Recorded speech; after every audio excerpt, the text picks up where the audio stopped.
Hi everyone, Sneemaster here. The Tumbril Storm Light Tank is now released, and CIG surprised us with an anti-aircraft variant as well, so I'll cover them both in this video.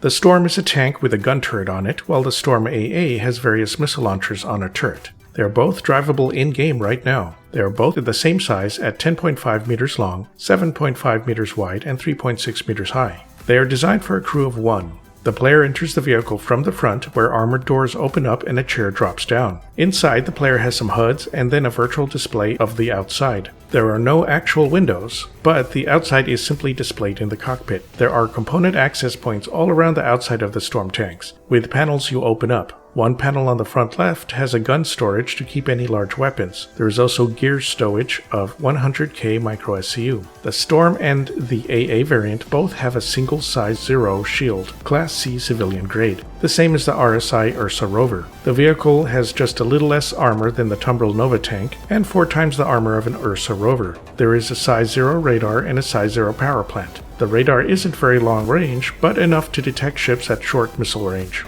There are 2 size 1 fuel tanks with 25,000 liters of fuel each. I couldn't actually find the speed rating for the variants online, or even when driving them directly. The speed was missing in the HUD, but it feels faster than a Nova tank for sure, and a little slower than the Ursa rover. The tank drives on treads, so turning the tank requires turning the treads when you move forward or back. It takes a bit of getting used to, especially when trying to go in reverse. Most important to these vehicles are the weapons. They each have 1 turret and no other weapons. You can either fire from the driving view or go into remote view and see from the turret itself. This makes visibility much better, but can take a bit of getting used to as the vehicle turns separately from the turret. The base Storm has a size 3 turret with a size 3 laser repeater that has 2 barrels. You cannot change the turret or the gun. It fires very quickly and with enough time can even chew through large shields. The capacitor is pretty large, so you can fire for a while before running out of power. It chews through other ground vehicle shields very quickly, but you have to have the gun firing on the target for a bit. Not like the Nova tank that's a single-shot weapon.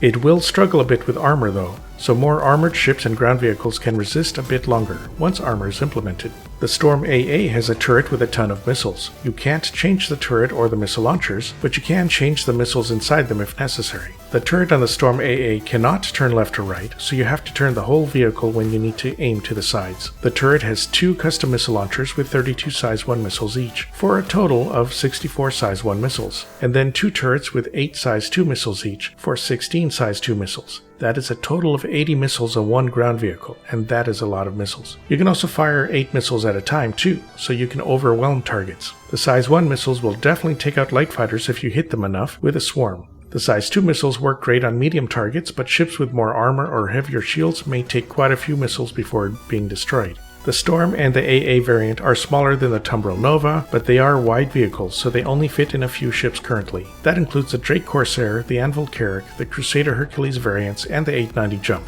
With the Corsair, it's a tight fit, so you have to retract the turret on the regular Storm base, and then back the vehicle in backwards. The AA variant only requires the turret to be retracted, but you can enter front or back ways. In either vehicle though, there's no space to walk around the tanks in the Corsair, so you have to open or close the cargo bay from the cockpit controls or by getting out of the ship. These variants fit fine in the other ships I listed without any fiddling with them. The Storm goes for $80 War Bond, and the AA goes for $90 War Bond in limited time sales. With store credit, they go for $90 and $100 respectively. Right now for IAE, you can get the AA variant with lifetime insurance and the base Storm with 120-month insurance. You cannot rent or buy the vehicles in-game yet, but we should be able to get them in a future patch. The Storm comes with a sandy brown paint, while the AA has a greenish gray paint. There was a white and gray Summit paint when the Storm first went on concept sale, but that is no longer available to buy. You can buy the gray 2-tone Darkside paint, the white camouflage Frostline paint, and the green 2-tone Landfall paint from the store right now, and they work on both variants.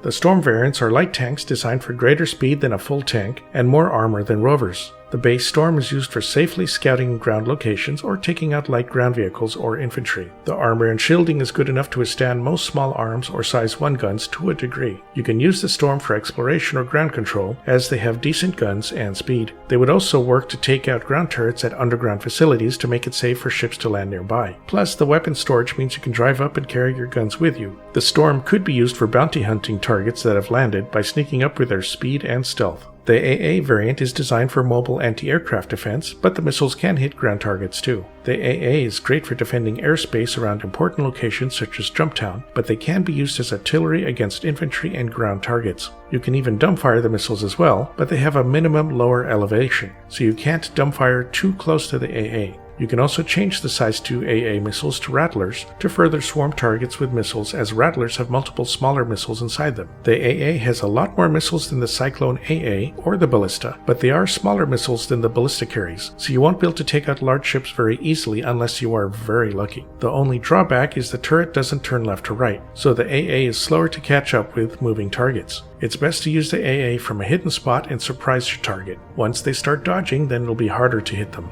Both variants are great at providing support for other ground vehicles and infantry, especially at fixed locations. Scouting out enemies and defending against ships is important for tactical squads. Neither variant will hold up well against full tanks like the Nova, but they can use their speed to get out of range. The Storm variants also have lower emissions and flatter height than the other larger vehicles, so it can be harder for ships to target them unless you get close, which is a dangerous thing to do with the AA, as it can spam missiles at those ships. I like these Storm variants. They are pretty powerful and they look amazing, but they have a few drawbacks. They are expensive to buy from the RSI site, nearly $100, which is more than some ships. Second, they only fit in a few ships, so they are only useful if you already own large vessels with garages. They are generally more efficient for groups or orgs to use than individual players. Also, don't expect to go toe-to-toe against Nova tanks or large ships. These are light tanks, so make sure to play smart and use stealth and speed to succeed in combat. Finally, the weapons on the Storm and AA are relatively short range. The missiles on the AA are only size 1 and 2, so they might barely get 10 kilometers, while ships can carry missiles with much longer range. The base Storm turret is used for blasting targets up close with rapid fire, so it could get sniped by tanks from long range or ships. So in both cases, make sure to be hidden as much as possible. Hide in the trees or behind rocks, move quickly and don't get detected. Alright, so that's it for the Tumbril Storm variants. Please like and subscribe if you enjoyed the video. You can use my referral code if you decide to jump into Star Citizen, and you'll get 5,000 extra in-game credits. Here's a big thank you to my current patrons. Please check out my Patreon membership to help me make more videos. All patrons and members will have their names listed at the end of my videos and get access to my Discord channel. Patrons and members also have first pick on the next item I'll cover, so feel free to sign up and let me know what you'd like to see next. Okay, catch you all next time.